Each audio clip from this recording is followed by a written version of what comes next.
আখেরাত তো অনেকগুলো ঘাঁটি। এক নম্বরে হচ্ছে জান কবজ হওয়া, মৃত্যু, এরপরে কবর, এরপরে হাসরের মাঠ, এরপরে মিজান, এরপরে ফুলসিরাত, এরপরে জান্নাত জাহান্নাম, এবং এক একটা হাজার হাজার বছরের লম্বা ঘাটি। বন্ধু আমার, শুধুমাত্র কসম আল্লাহর, কোন ব্যক্তি যদি বেঈমান, কাফের, মুশরিক, নাফরমান, পাপী জিন্দিগি নিয়া মৃত্যু পর্যন্ত পৌঁছে, খোদার কসম শুধু মৃত্যুর যন্ত্রণা, শুধু জান কবজের যন্ত্রণা, আল্লাহর কসম এটুকুই সহ্য করার ক্ষমতা তার থাকবে না। এই জান কবজের যন্ত্রণার সামনে তার 60 বছরের দুনিয়া যা ভোগ করছিল, মজা করছিল, 1 সেকেন্ডে ভুলে যাবে। ইমানদার, আমি শুধু এই কথাটাই এখন শুনাইতে চাই। এই তর্জমাটা বললে আমার কথা শেষ। এটাই আমার বক্তব্য।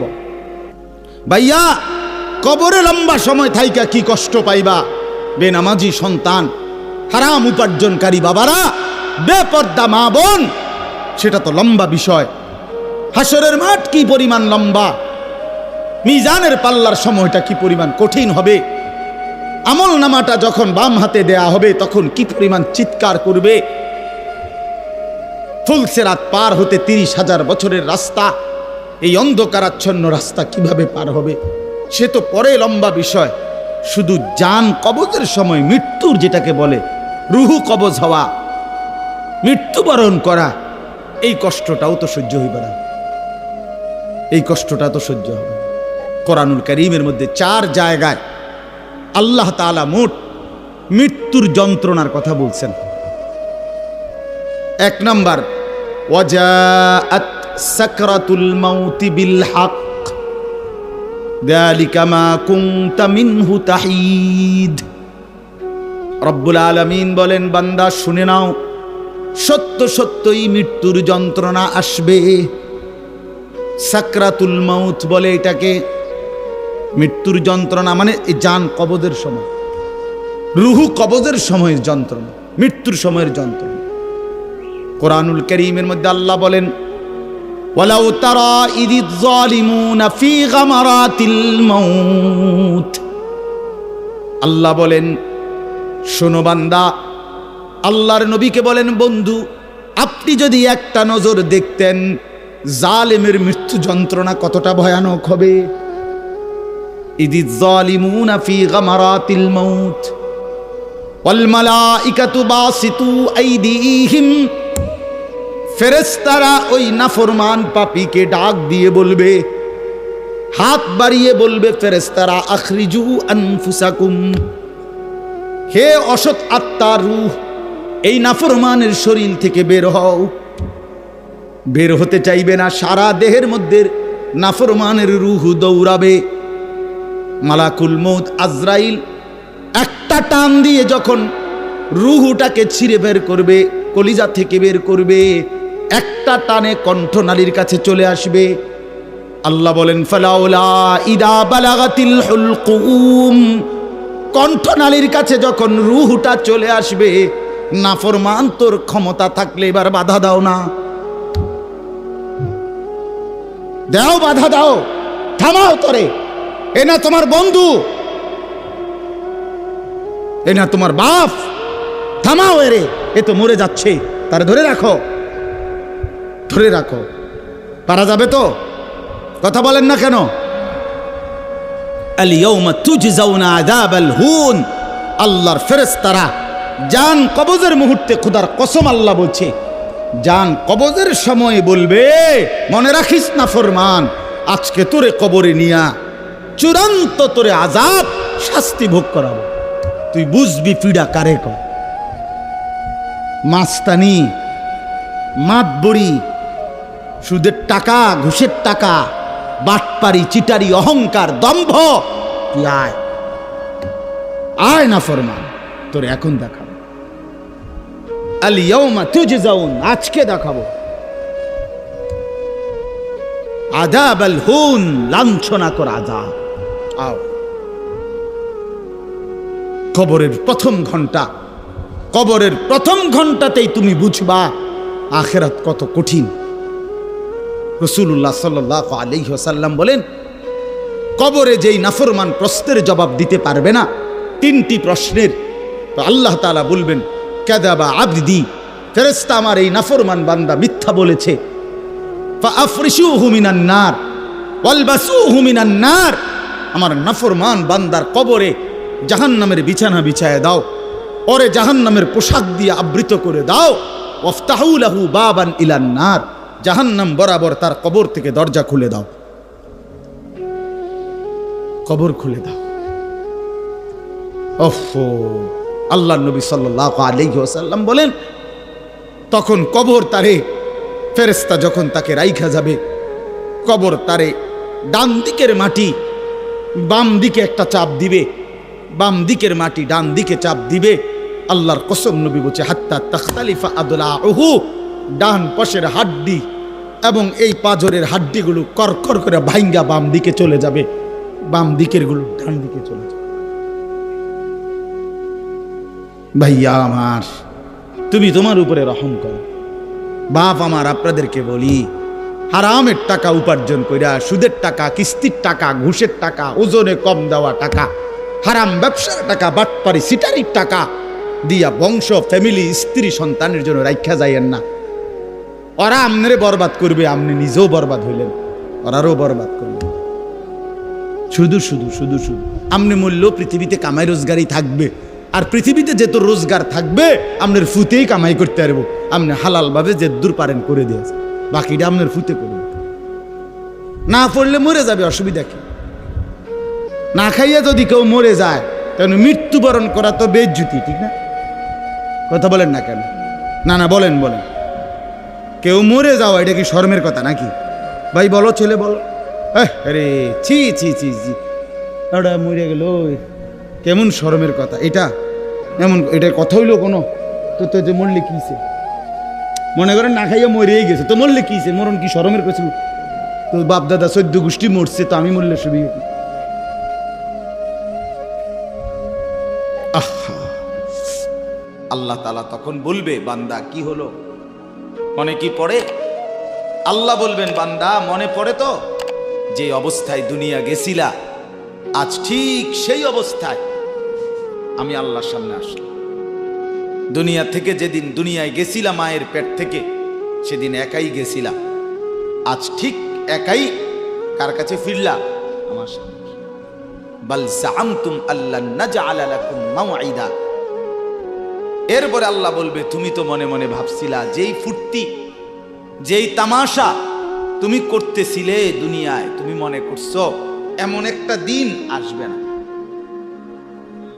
তুমি ভেবেছিলে মরতে হবে না, হাসরের ময়দান আমি আল্লাহর সামনে আসবে না।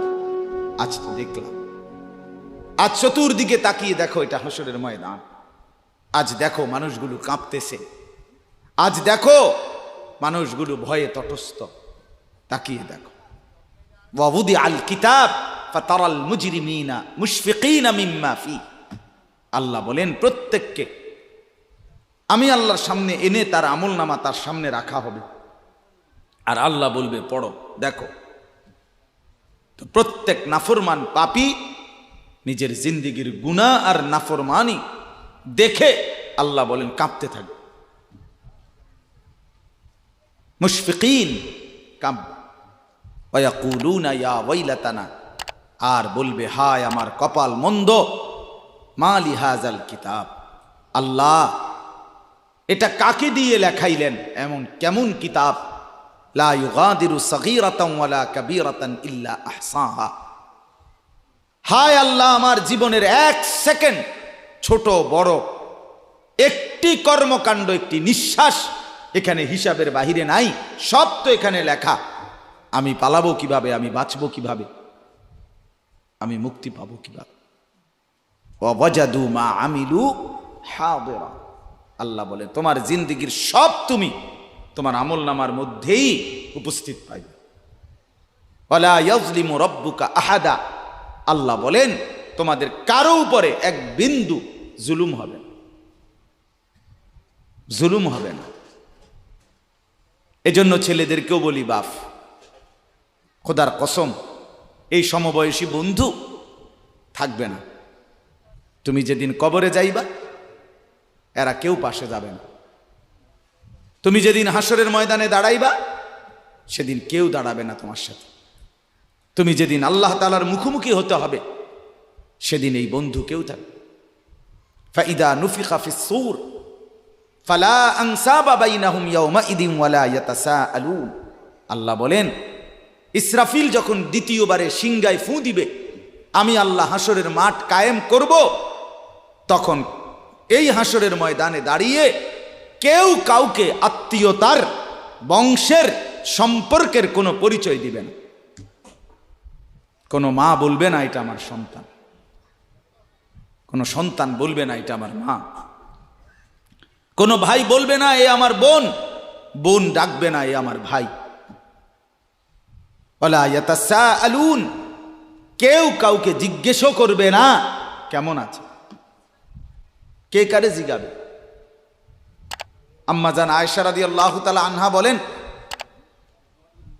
নবীজির স্ত্রী তিনি নবী সাল্লাল্লাহু আলাইহি সাল্লামকে জিজ্ঞেস করছিলেন, ইয়া রাসূলুল্লাহ, হাসরের ময়দানে সবাই কাপড় চোপড় বিহীন উলঙ্গ হয়ে দাঁড়াবে, তো একজন আরেকজনের দিকে তাকাবে না, কেমন লাগবে তখন? রাসূলুল্লাহ সাল্লাল্লাহু আলাইহি সাল্লাম বলেন, খোদার কসম আয়েশা, হাসরের ময়দান এতটা ভীতিকর অবস্থা যে একজন মানুষ নিজেকে বাদ দিয়ে কারো ব্যাপারে তাকানো, চিন্তা করার, খবর নেওয়ার 1 সেকেন্ড সময় পাবে।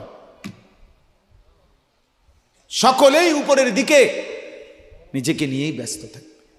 ইয়া রব্বি নাফসি নাফসি, ইয়া রব্বি নাফসি নাফসি, ইয়া রব্বি নাফসি নাফসি। এজন্য বাপ আমার, আপনার হায়াত আপনার কাছে। আপনি যেদিন মরবেন সেদিনও মানুষ ভাত খাবে।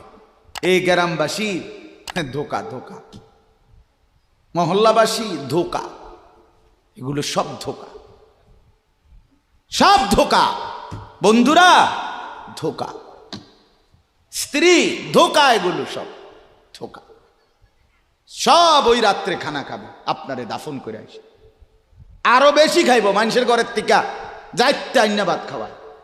আও হারাদিন কাঁদছেন আমনে, শরীর দুর্বল হয়ে যাব খানা না খাইলে। ভাত খা, খানা বন্ধ না।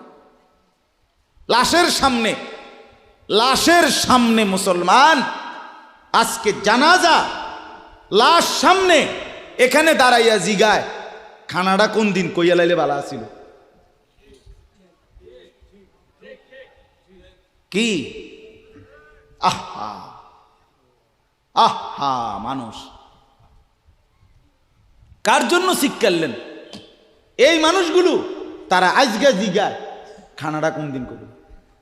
4 দিন না খানাটা কি সোমবারে করলে ভালো হয় না মঙ্গলবারে করলে ভালো হয়? কদ্দুর অনবুজ করে লাইলে ভালো আসিল, লোকজন কি আর আবার পাইবেননি?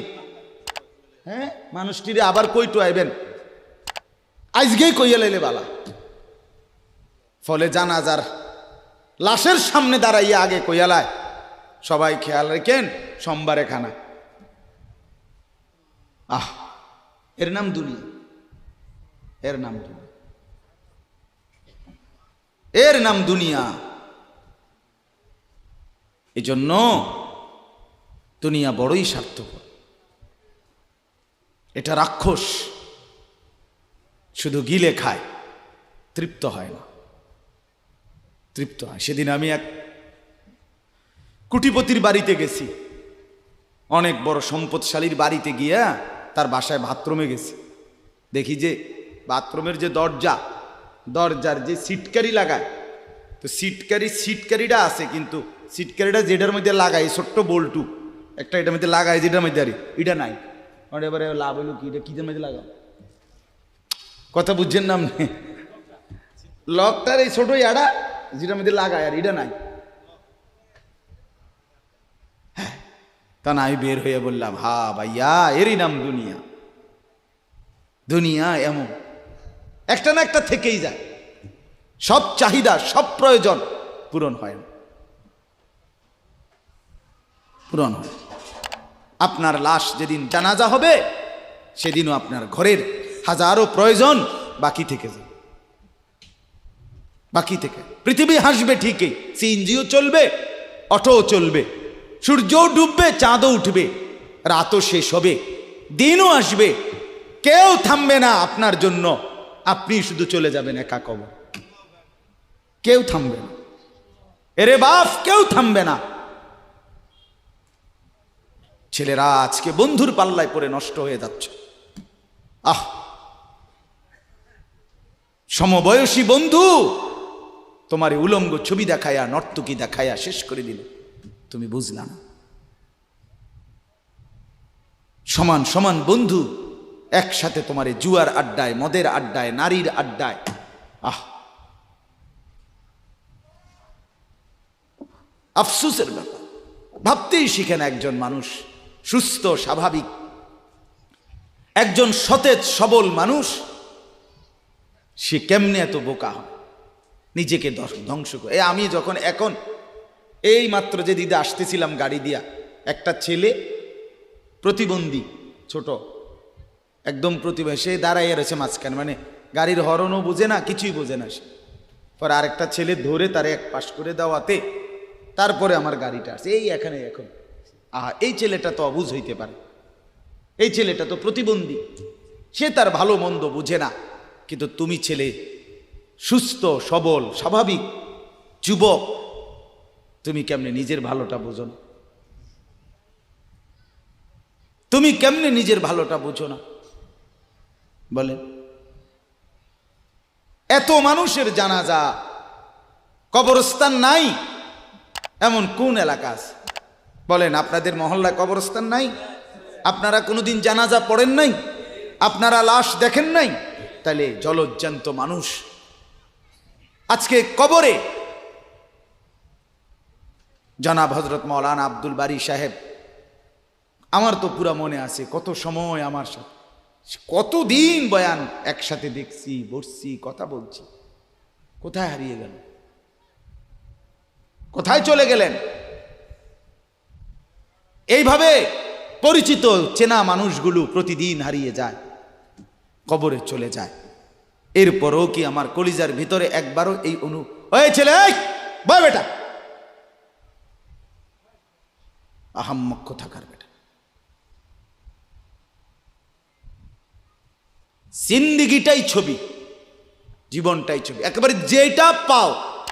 আজ মুসলমানের যুবকের কথা হইল, বেঈমান ইহুদি আর কাফেররা আমাদেরকে এরকম ফাঁদে ফেলাইছে যে যা কিছু আছে 24 ঘন্টা মুসলমানের ছেলে মেয়ের হাতে মোবাইল তুলে দিছে, যেটা ফাও শুধু ছবি উড়াই আমগো কাছে পাঠাইবে।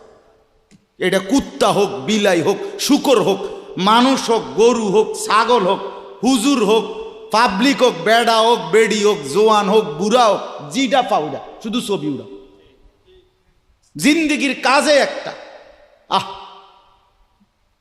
হায় হায় বাপ, তোমরা বুঝো না, বেঈমান তোমাদেরকে বেঁধে ফেলছে,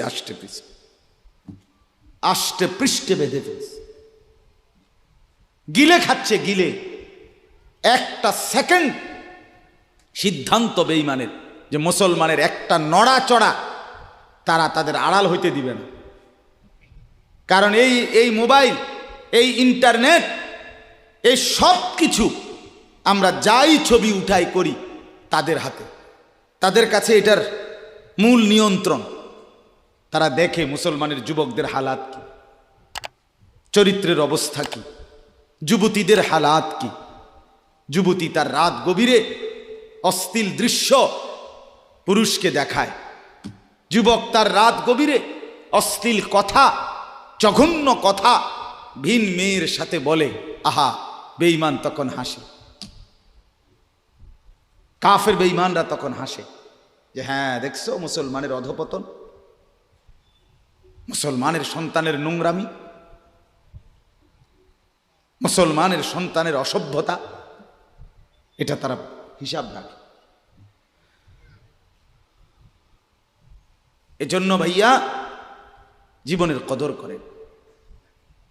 একজন হলে একজনই বোঝেন, দুইজন হলে দুইজনই বোঝেন।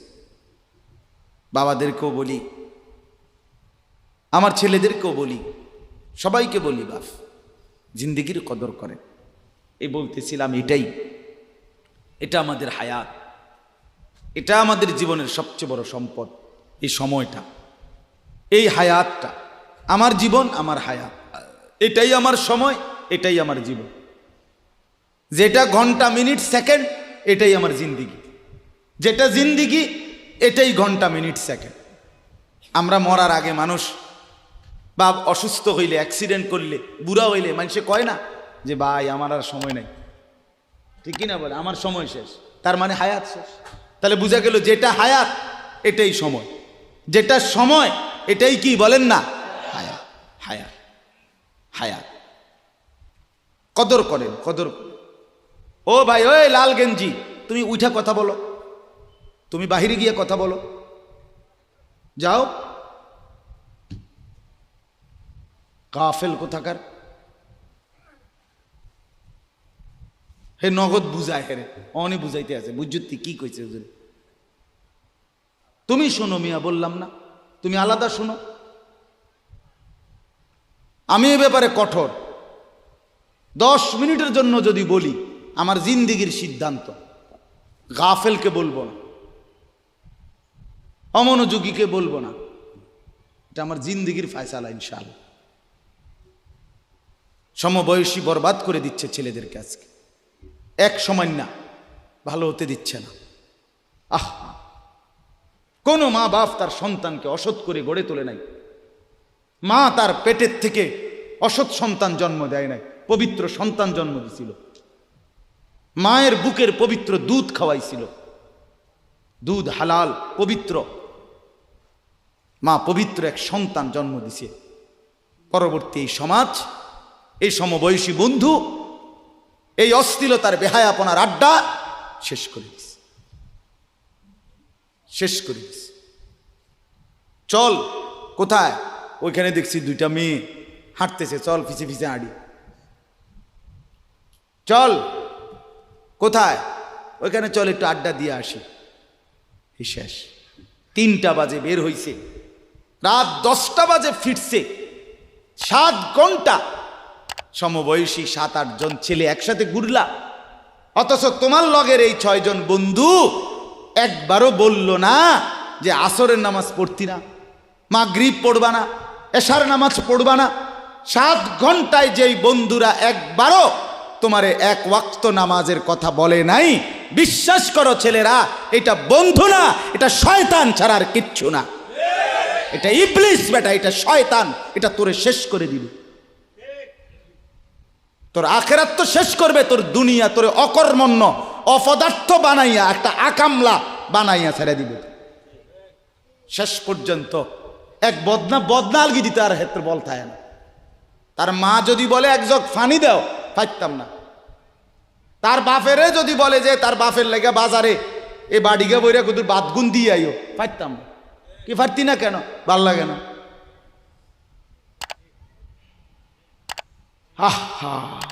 গুনাহ, অশ্লীলতা, বেহায়াপনা, উলঙ্গপনা শেষ পর্যন্ত এরকম অপদার্থ বানায়, অকর্মণ্য বানিয়ে দেয়। হযরত আব্দুল্লাহ ইবনে আব্বাস রাদিয়াল্লাহু তাআলা আনহু বলেন, প্রত্যেকটা গুনাহ মানুষকে দুর্বল করে দেয়। আপনি যতবার নারী দেখবেন, ভিন নারী, খোদার কসম আপনার শক্তি সামর্থ্য দুর্বল হবে। জিনা, ব্যভিচার, মদ, জুয়া, সুদ, ঘুষ, অশ্লীল দৃশ্য, নাচ, গান আপনাকে দুর্বল বানাবে। সাওয়াদান ফিল ওয়াজহ, চেহারা কালো করে দিবে। জুলমাতান ফিল কলব, অন্তর অন্ধকার করে দেবে। ওয়াহানান ফিল বাদান, শরীর দুর্বল করে দিবে।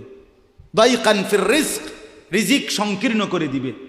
বুগদাতান ফি কুলুবিল খালক, মানুষের চোখে ঘৃণিত বানায় দিবে। এই 5টা ক্ষতি। প্রত্যেক গুনাহ কয়টা ক্ষতি করে? চেহারা কালো বানায়, অন্তর অন্ধকার বানায়, শরীর দুর্বল করে, রিজিক সংকুচিত করে, কমিয়ে দেয়, মানুষের চোখে ঘৃণা তৈরি,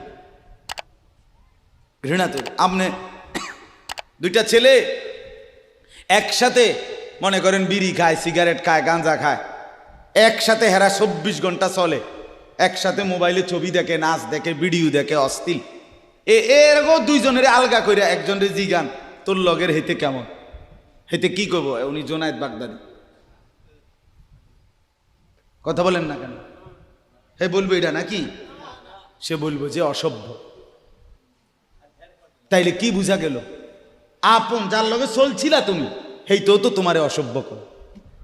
অসভ্যকে অসভ্যও অসভ্য বলে, সভ্যরাও অসভ্য বলে। এই কথাটা জরুরি। দুশ্চরিত্রকে, মন্দকে মন্দ লোকেও মন্দ বলে, ভালো লোকেও কি বলে? মন্দ। নেককার এর উল্টাটা। একটা লোক নামাজি, চরিত্রবান, দিনদার, আল্লাহর পথে চলে, ছেলেটা নামাজ পড়ে, যুবক, সমাজের যে কোনো কাউকে খারাপ, একার গাঁজাখোর, ফুট্টাখোর, বাবাখোরকে জিগান যে এই লোকটা কেমন, সে বলবে ভাই আমি খারাপ হইতে পারি, কিন্তু তবে হেতে ভালো। ঠিক কি না বলে? হ্যাঁ। এজন্য প্রিয় বন্ধু, আবারও বলছি, বাপ জিন্দিগি নষ্ট করেন, হায়াতের কদর করেন, জীবনের কদর করেন, জীবন সুন্দর করেন। আপনার দিকে আপনি নজর দেন, আপনার দিকে। ছেলেদেরকে বলি, বাবা তুমি তোমার আপাদমস্তক দেখো, তোমার এই চুল মুসলমানের তো, তুমি খেয়াল করো। গোটা পৃথিবীতে এই আজকে ছেলেদের, তোমাদের যাদের চুল বড় বড় এলোমেলো, এগুলো সবগুলো ইয়াহুদিদের চুল।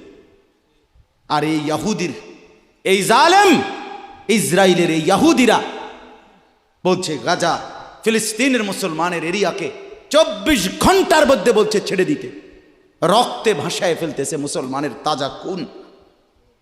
আজকে 75 বছর একটানা মুসলমানের রক্ত ঝরাচ্ছে ফিলিস্তিনে এই ইসরায়েলের ইয়াহুদিরা। এই সমস্ত চুলের কাটিং এগুলো ইয়াহুদিদের।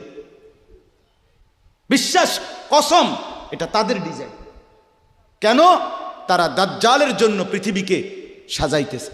হাদিসে আছে দাজ্জালের চুল হবে, নবীজি বলছে দাজ্জাল হবে যুবক এবং দাজ্জাল হবে এলোমেলো চুলওয়ালা। আল্লাহর নবীর হাদিস, কসম, বুখারী মুসলিমের হাদিস। এই জন্য দাজ্জালের চুল হবে আউলা জাউলা চুল, স্বাভাবিক চুল না। আজকে এই জন্য ইয়াহুদিরা দাজ্জালের চুলের ডিজাইন আমাদের সন্তানদের কাছে পরিচিত করে দিছে আগের থেকে। এই জন্য আমি সবার কাছে অনুরোধ করলাম, বাবা প্রত্যেকেই আল্লাহর ওয়াস্তে নিজেকে নষ্ট করুন। গুনার কথা বলার পরে তুমি গান শোনো, নাচ দেখো, অশ্লীল ছবি দেখো, এক ওয়াক্ত নামাজ পড়ো না, এরপরে যদি তোমারে কেউ বলার পরে তুমি হাসো, মনে করো তুমি প্রতিবন্ধী। এটা মনে রেখ, মানে তোমার গায়ে কিছুই হলো, লাগলো না, এটা কিছুই মনে হলো না। হায় হায়, আমি উলঙ্গ ছবি দেখি, একটা সেজদা দেই না, কোনোদিন 1 বৎসরে কোনোদিন আমি ফজরের নামাজ পড়ি নাই, এরপরে যদি কেউ বলার পরে তোমার মনে মুখে হাসি হয়, যে এতে হাসে, তো বুঝতে হবে এটা মানসিক সমস্যা। হ্যাঁ হ্যাঁ, এ প্রতিবন্ধী, এ মাতাল, অসুস্থ। আমি নিজে পাবনা, গত মাসে আমি পাবনা গেছিলাম, বিকালবেলা আসরের নামাজের পরে পাবনা মানসিক হাসপাতাল, যেটা আমি নিজে দেখতে গেছি, আমার ওই এলাকার ওরা নিয়ে গেছে, এই বাংলাদেশের সবচেয়ে বড় মেন্টাল হসপিটাল যেটা। আমি মাগরিব পর্যন্ত পাবনা মানসিক হাসপাতাল ঘুরে ঘুরে দেখছি, ভিতরে অনেক ওয়ার্ডে গেছি। ছেলেদেরকে বলি, বাপ তোমরা শোনো আমার কথা, আল্লাহর কসম আমি নিজ চোখে দেখছি। এই গত মাসে আসর থেকে মাগরিব অনেকগুলো ওয়ার্ড আমি ঘুরে দেখছি। এই যতগুলো ওয়ার্ডে পাগল আছে সবটিতে ভরা। কসম আমি নিজ চোখে দেখছি, 100 জনের মধ্যে 2 জনও বুড়া নাই, সব যুবক, সব যুবক। বিশ্বাস কর বাপ, আল্লাহর নাফরমানি করে জিন্দেগি তামাশা বানাইও না। নারী দেখতে দেখতে, অশ্লীল ছবি দেখতে দেখতে, মোবাইল টিপতে টিপতে, আল্লাহকে সেজদা না করতে করতে চোখ কোনখানে গেছে গিয়া দেখো। দুই পাশের সাফা কদ্দুর ভিতরে ঢুকছে দেখো, শুধু না চুলের বাড়ি মারো। পৃথিবীতে কোনো কালে কোনো বইতে কিতাবে কোনো গবেষণায় যে চুল এটারে আলাদাভাবে খুব বেশি পেরেশানি করার বস্তু ছিল না। এটা মনে করে নিজের চুল নিজে বাইরে দেয়। এটার মধ্যে ডিজাইনের আরেকজনে যদি তোমার চুল ধরে টাইনতো তাহলে তো একটা কথা আছে, তোমার চুল তুমি বাড়ি দাও, এটার মধ্যে সুন্দরের কি আছে আবার? বেওকুফ, আহাম্মক। কেমন আহাম্মক আমি বুঝি না এটা। আল্লাহ আমাদেরকে বুঝ দান করেন। দুনিয়ার ব্যাপারে বুঝেন, আরো দেখেন, আরো ভাবেন, একজন একজন করে ভাবেন। দুনিয়া আরো যদি সাজান, খোদার কসম ক্ষণিকের ক্ষণিকের ক্ষণিকের অল্প সময়ের দুনিয়া চমৎকার সাজাইয়াও তৃপ্ত হইতে পারবেন না, তৃপ্ত হইতে পারবেন। এবছর চমৎকার রং দিছেন বিল্ডিংয়ে, 2 বছরের মাথাত বিভিন্ন খান দিয়া চামড়া উঠিয়া এটা আবার যেই সেই, ঠিক কিনা বলেন? তা আবার রং দাও। এই সোফা চমৎকার বানাইছিল, ওই যে বার্নিশ নাই, দেখেন এই যে সোফা, এটা এই যে দেখেন, কথা বলেন না, এই সোফা এটার মধ্যে আসেনি অন বার্নিশ, তো এটা আবার কি করতে হইব? তো লাভ হইল কই? দুনিয়া তো ধোকা, দুনিয়া ধোকা। এই সৌন্দর্যময় চেহারা নারী 30 বছরের ব্যবধানে উনি বুড়ি, আর কেউ ফিররা সেদিকে ফিরা সেফও হালায় না। আজ যেই যুবতী, যেই বেহায়া নারী, বেপর্দা মহিলা বাজারে বাজারে ঘুরতো, যৌবন, আরে সেটা তার সম্পদ না, তারটা হইলে তো নিজের হইলে তো সে কখনোই বুড়া হইতো না। আল্লাহ তাআলা বলছে, আমি যখন যৌবন শেষ করে দিলাম তো এখন আর কোন পুরুষ তার দিকে ফিররা থুতুও বালায় না। দুনিয়া এক অবস্থায় থাকে না, এক হালাতে থাকে না বাপ। এজন্য ছেলেদেরকেও বলি, বাপ জিন্দেগি সুন্দর করো। তোমার এই হাসি থাকবে না, তোমার এই সুস্থ সুন্দর সুঠাম দেহ থাকবে না। আন্তরিকতা নিয়ে শুনলে, নিজের ভিতরে নেক মানসিকতা যদি থাকে, গ্রহণ করার মানসিকতা, তাহলে অল্প কথাতেও ফায়দা হয়। আর গ্রহণ করার মানসিকতা না থাকলেও 50 বছর শুনলেও গুনার অভ্যাস ছুটে না। দেখেন না 70 বছরের বুড়া মানুষ চা দোকানে টেলিভিশন দেখে, তাহলে এত বড় বুড়ো মানুষ, মুরব্বী, উনি এখনো যদি বিড়ি খায়, সিগারেট খায়, এখনো যদি চা দোকানে টেলিভিশন দেখে, তো ওনার এই মন্দ অভ্যাস, বদ অভ্যাস কত বছর পরে ছুটবে? উনি আরো কয়শো বছর বাঁচলে গিয়া বুঝবে এটা গুনাহ। আর ওনার আর মেয়াদ আছে কি? এই জন্য বললাম, আপনি খবর নিলে দেখবেন 30 বছর মসজিদে আসা যাওয়া করে ঠিকই, কিন্তু যথাযথ আন্তরিকতা, দিলের মধ্যে আখেরাতের কোনো মানসিকতাই নাই, নিজেকে বদলানোর অনুভূতিই নাই, ফিকিরে নাই। সোজা কথা, পরকাল বলতে কিছু, এখন যা আছি তাই। এখন সুখে থাকলে সুখী দুনিয়া, এখন দুঃখে থাকলে দুঃখী। জিফুত যদি ঠিকমতো খানা খাদ্য খাওয়ায় খুশি, ঠিকমতো খানা খাদ্য নাই দুঃখী। মানে দুনিয়া পেলে খুশি, দুনিয়া না পেলে দুঃখী। লাভ লোকসান, আয় ব্যয়, হিসাব কিতাব, সুখ আনন্দ, দুঃখ বেদনা, হাসি কান্না, আবেগ অনুভূতি, সবটাই শুধুই দুনিয়াকে কেন্দ্র। এখানে কি পেলাম? এখন কি পেলাম? এখন কি পেলাম? ইনহিয়া ইল্লা হায়াতুনা দুনিয়া নামুতু ওয়া নাহইয়া। আল্লাহ তাআলা বলেন, নাফরমান আর পাপীদের জীবন কেমন হয়? কোরআনে আল্লাহ বলছেন, তাদের অবস্থা হয় এমন যে তারা বলে জীবন কেবলই দুনিয়ারটা, আর কোথাও জীবন নেই, আর কিছু নেই। নামুতু ওয়া নাহইয়া, এখানেই মরবো, এখানেই বাঁচবো। ওমা নাহনু বিমাবউসিন। আল্লাহ বলেন, নাফরমানদের দিলের মধ্যে এই বিশ্বাস যে আমাদেরকে পুনরায় কোথাও উঠানো হবে না। আল্লাহ যে বলছেন হাসরের ময়দানে তোমাদেরকে উঠানো হবে, সুম্মা ইন্নাকুম ইয়াউমাল কিয়ামাতি তুবআসুন, আল্লাহ তাআলা বলেন তোমাদের প্রত্যেককে কিয়ামতের দিন হাসরের মাঠে তোলা হবে। আল্লাহ বলেন বেঈমানের দিলে এটা থাকে না। তার কথা হলো প্রাপ্তি অপ্রাপ্তি, লাভ লোকসান, ভালো মন্দ, হাসি আনন্দ, দুনিয়া। ছেলে বিদেশ থেকে টাকা পাঠাইতেছে, খুশি।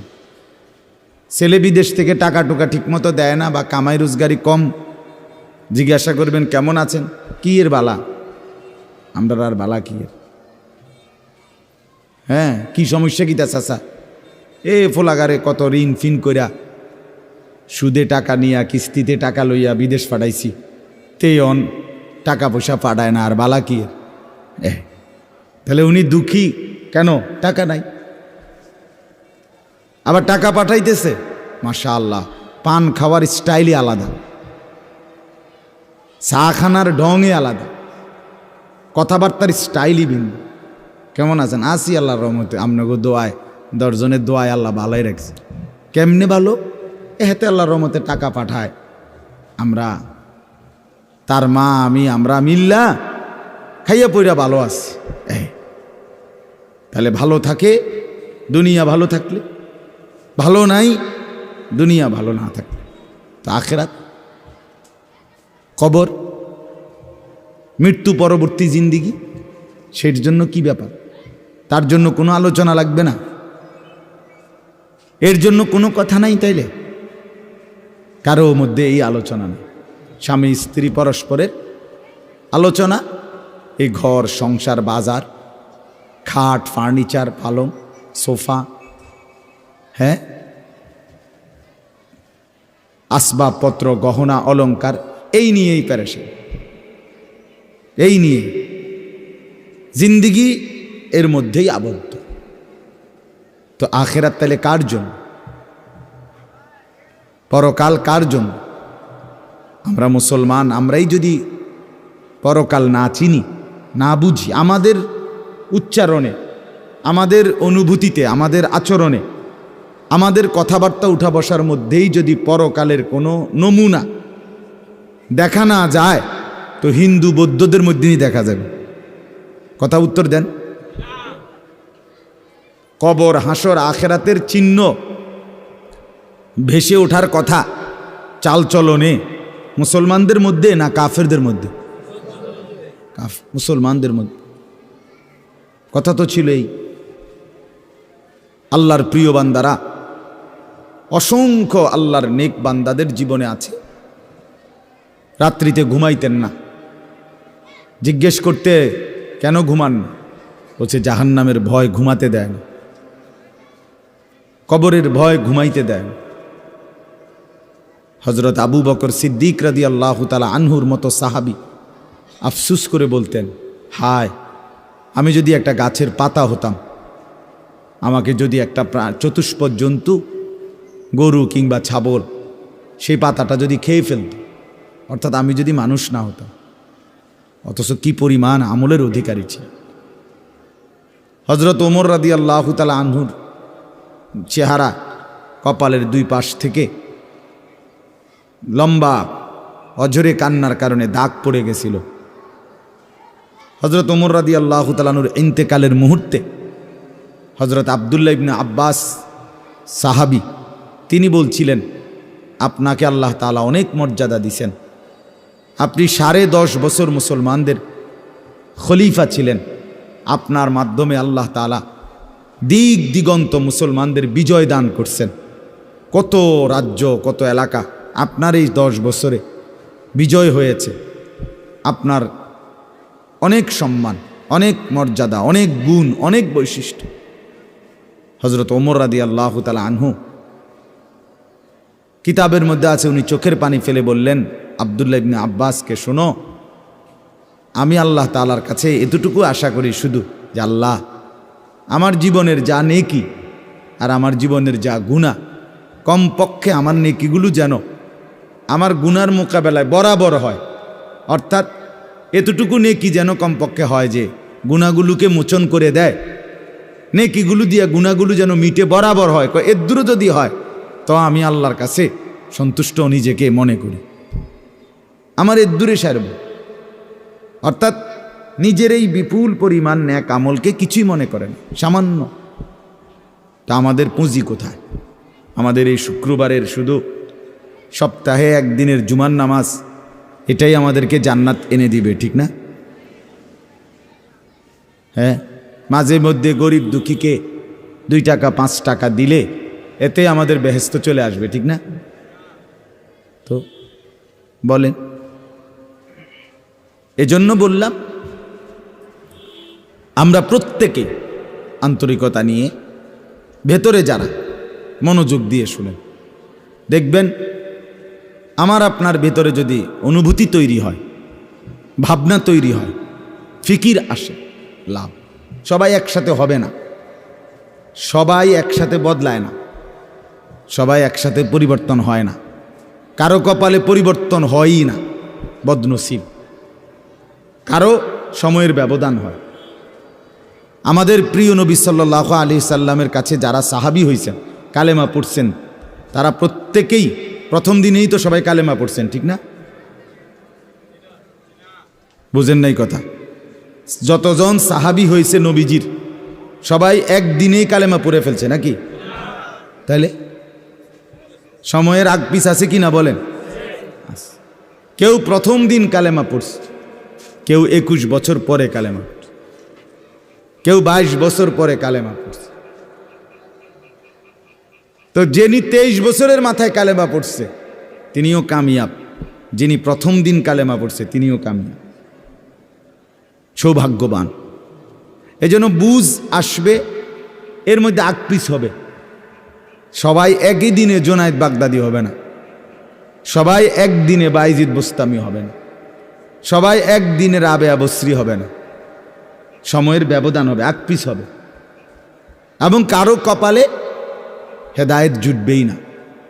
ইন্নাকা লা তাহদি মান আহবাবতা। আল্লাহ তাআলা আমাদের নবী সাল্লাল্লাহু আলাইহি সাল্লামকে বলছেন, আপনি খুব চাইলে, ভালোবাসলে আপনি নিজে কাউকে হেদায়েত দিতে পারবেন না, সেখানে আমি কে? কথা বলেন না। সেখানে আমাদের কোনো পাত্তা আসেনি কোনো। খুদ রসুলকে আল্লাহ বলছে, হে নবী আপনি চাইলে হবে না, আমি চাইতে হবে। ওয়ালাকিন্নাল্লাহা ইয়াহদি মান ইয়াশা, বরং আমি আল্লাহ যাকে চাই আমি তাকে হেদায়েত দান করি। তাহলে মূলত হেদায়েত দেয় কে? ফয়সালা কার হাতে? আমার বলা আপনার শোনা কোনোটাই মূল বিষয় না। মূল বিষয় হলো এটা একটা উসিলা ধরা, কিন্তু মূল ফয়সালা কার হাতে? ওয়ালাউলা ফাদলুল্লাহি আলাইকুম ওয়া রাহমাতু মাজ। এই বেটা মোবাইল না ধরতে মানা করছি, সুন্দর করে বললে হয় না। অনেকের খাসিয়ত এতটাই যে ধমক না দিলে,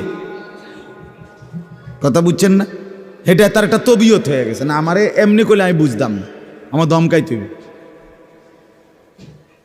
বদ অভ্যাস মানে জিন্দিগির একটা মিনিট লজ্জা শরম কিচ্ছুর কোনো ধার ধারে না।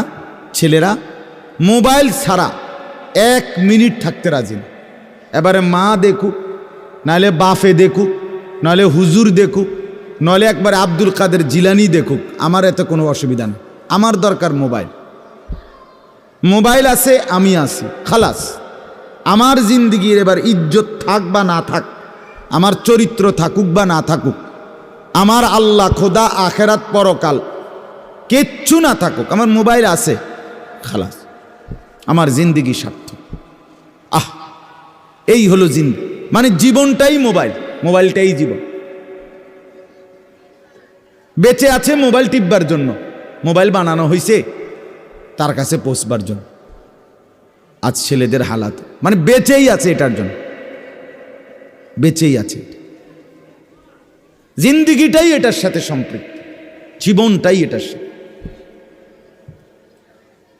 পৃথিবীতে কোনো যুগে মনে রাখবেন, এই পৃথিবীর ইতিহাস এটা, পৃথিবীতে কোনো যুগে একসাথে সম্মিলিতভাবে যুব সমাজ এত বেশি গাফেল, অকর্মণ্য, অপদার্থ কোনো যুগে হয় নাই একসাথে।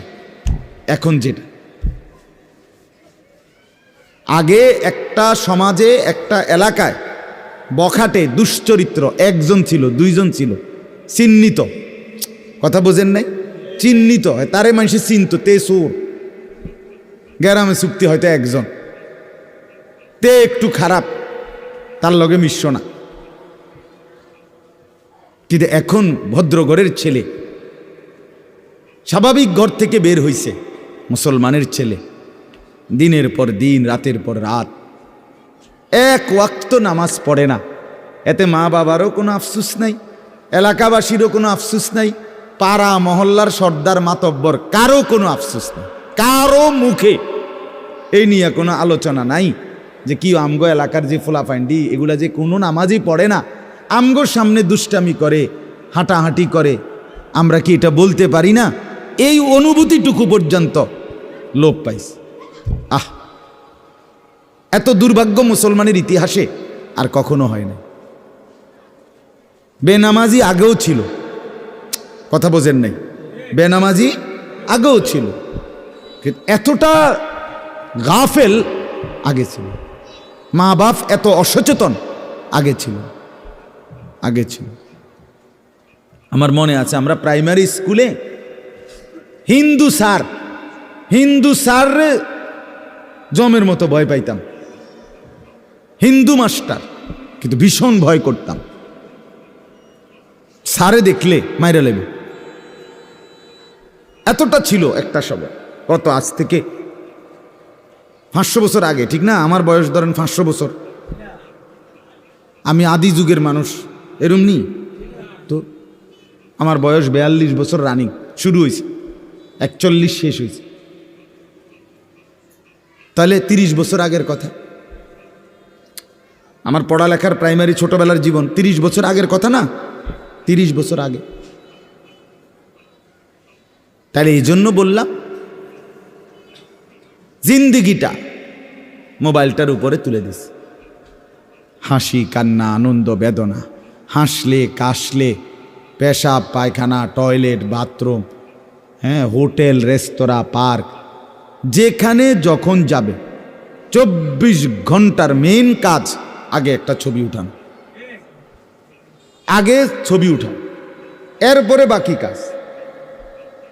আমি সেদিন ওই ফেরিঘাট, ফেরির মধ্যে উঠছি, বুঝছেন, ফেরি পার হমু আর কি, আমার গাড়ি উঠছে, আমিও উঠছি, তো দেখলাম যে মোটর সাইকেল দিয়ে এক ছেলে ফেরিতে, মোটর সাইকেলটা নিয়ে উঠছে ফেরিতে, ওইটা মাত্র এক পাশে এটারে ব্রেক করে থুইছে, থুইয়া মানে একটা মিনিট দেরি হয়েছে না, আগে এটার পাশে দাঁড়াইয়া একটা ছবি উঠাইছে, আগে উঠাইয়া চুলটুল ঠিক করে ছবিটা 2-3টা পোস্টে উঠাইয়া এরপরে হেতে চারিদিকে চাইছে যে আগে মানুষ আসেনি আরও না, আমি শুধু ফেরি, মানে তার প্রথম দায়িত্ব কি উঠানো, ছবি উঠা। তাহলে কি পরিমাণ ছাগল মানুষের বাচ্চা পরিণত হইছে বুঝতেছেন? তুমি মোটর সাইকেলের লগে খাড়াইয়া ফেরির মধ্যে ছবি উঠাইয়া ফেসবুকে দিলা, তোমার এটা কোন ছাগলে দেখবো? এটার মধ্যে দেখার কি আছে? মোটর সাইকেল কি বাপ দাদা 14 গোষ্ঠী কেউ চালাইছে না? কথা বলেন না কেন? তো তুমি এটা কিতা দিয়ে আইলা, কি দেখুন কি আছে এটা? মোটর সাইকেলে কি আশ্চর্য আর তুমি কি আশ্চর্য? কথা বলে এমন যদি হইতো যে আমি চাঁদের দেশে গিয়ে মাত্র মোটর সাইকেলটা থুইছি, থুইয়া এখন চাঁদের দেশের থেকে একটা কি দিছি, মাশাআল্লাহ ভালো কথা, তো বেড়া চাঁদের দেশে মোটর সাইকেল চালায়, এটা একটা বিশেষ কিছু হইতে পারে। কিন্তু এনতে রোডেতে চালাইয়া গিয়া ফেরি তুটছে, এটার মধ্যে আশ্চর্যের কি আছে? মানে রুচির দুর্ভিক্ষ, রুচিহীনতা, মন মানসিকতা একদম নিচে নেমে গেছে, একদম অনুভূতি বিবেক লোপ পেয়ে গেছে, লোপ পেয়ে মা বোনদের বেহায়াপনা চূড়ান্ত সীমায় নেমে গেছে। মহিলারা পুরুষ সামনে দোনো পাশে ডানে বামে হাঁটতে উঠতে লড়তে দৌড়তে কোনো লজ্জাবোধ করে না। কি বেড়ার গাত লাগে না, বেডিতের গাত লাগে না, অটোর গাত লাগে না, সিএনজির গাত, এত সময় নাই বুড়ি। বুড়ি ব্যস্ত, বাজার, মার্কেটিং, দোকান, কেনাকাটা। আহা, আফসুসের ব্যাপার। মানে এটাই বললাম আর কি, একসাথে সবাই, অধিকাংশ, বেশিরভাগ অধপতন একসাথে মুসলমানের সমাজে 1450 বছরে আর কখনো এতটা ছিল না। অল্প অল্প ছিল, অল্প অল্প, একজন দুইজন বেপর্দা নারী, বেহায়া মহিলা, লজ্জা শরম কম, এরম বেডি ছিল একজন দুইজন, 2 গ্রামে 4 গ্রামে। কিন্তু মা বোনদের এখন বাজার আর মার্কেটিং দেখলে মনে হয় না আপনি জিগাইয়ের খবর লইতে বোঝে আপনি বাইক থাকেন কোন টাইমে, সপ্তাহে কোন দিন আপনি বাড়িতে থাকেন কখন আপনি টের। আপনি শনিবারও দেখবেন এবড়ি বাজারে, রবিবার, সোমবার, মঙ্গলবার, বুধবার, বৃহস্পতিবার, শুক্রবার, শীত, গরম, রোদ, বৃষ্টি, বান, তুফান, ঘূর্ণিঝড়, টর্নেডো, সাইক্লোন, সিডর, মহামারী, করোনা, আরও যদি কিছু থাকে, উনি মার্কেটে যাবে, বাজারে যাবেই। আহা, আফসুসের ব্যাপার, আফসুসের ব্যাপার, আফসুসের ব্যাপার। আমরা অতিরিক্ত আত্মবিস্মৃত জাতি হিসেবে পরিগণিত হচ্ছি। তো বলতেছি ইনশাআল্লাহ, আমি এই কথাগুলো বললাম, অর্থগুলো আমরা বেফিকির হয়ে গেছি। মুসলমানের সবচেয়ে বড় সম্পদ, এক মুমিনের সবচেয়ে বড় সম্পদ, আল্লাহ নবী সাল্লাল্লাহু আলাইহি সাল্লাম 23 বছরে সাহাবায়ে কেরামের জীবন এবং দিল অন্তরে আখিরাতকে বসায় দিয়েছেন। তারা যেন 24 ঘন্টা রাতে কিংবা দিনে, হাঁটতে কিংবা বসতে, ঘরে কিংবা বাহিরে, আখিরাতকে সামনে নিয়েই জীবনটা সাজাইছেন, জীবনটা সাজাইছেন। কোরআনুল কারীমের শুরুতে আছে সূরা বাকারার মধ্যে আল্লাহ তাআলা বলেন, অবিল আখিরাতি হুম ইউকিনুন। মুত্তাকি বান্দা কারা? কোরআন থেকে হেদায়েত পাবে কারা? কোরআন বুঝবে কারা? আল্লাহর পক্ষ থেকে হেদায়েত পাবে কারা? আল্লাহ বলেন এই গুণ যাদের, তাদের মধ্যে একটা হলো যারা আখিরাতের ব্যাপারে ইয়াকিন রাখে। ইয়াকিন শুধু বিশ্বাস না, বিশ্বাসটা একদম দিলের মধ্যে ইয়াকিন। আগুন জ্বালায়া ফেলে, এটা শুধু আমাদের ধারণা না, এটা আমাদের ইয়াকিন। ঠিক কিনা বলেন না? পানি ডুবাইয়া ফেলে, এটা আমরা শুধু ধারণা করছি না, বিষয়টা আমাদের এটার মধ্যে দিলের মধ্যে কি আছে? ইয়াকিন আছে। বরফের মধ্যে ঠান্ডা লাগে, এটা আমাদের ধারণা না, এটা আমাদের কি? ইয়াকিন। তার চাইতে বেশি ইয়াকিন আল্লাহ বলে যার অন্তরের মধ্যে আখিরাতের ব্যাপারে, সে মুত্তাকি, সে আমি আল্লাহর পক্ষ থেকে হেদায়েত প্রাপ্ত, সেই সফল, সেই জান্নাতি।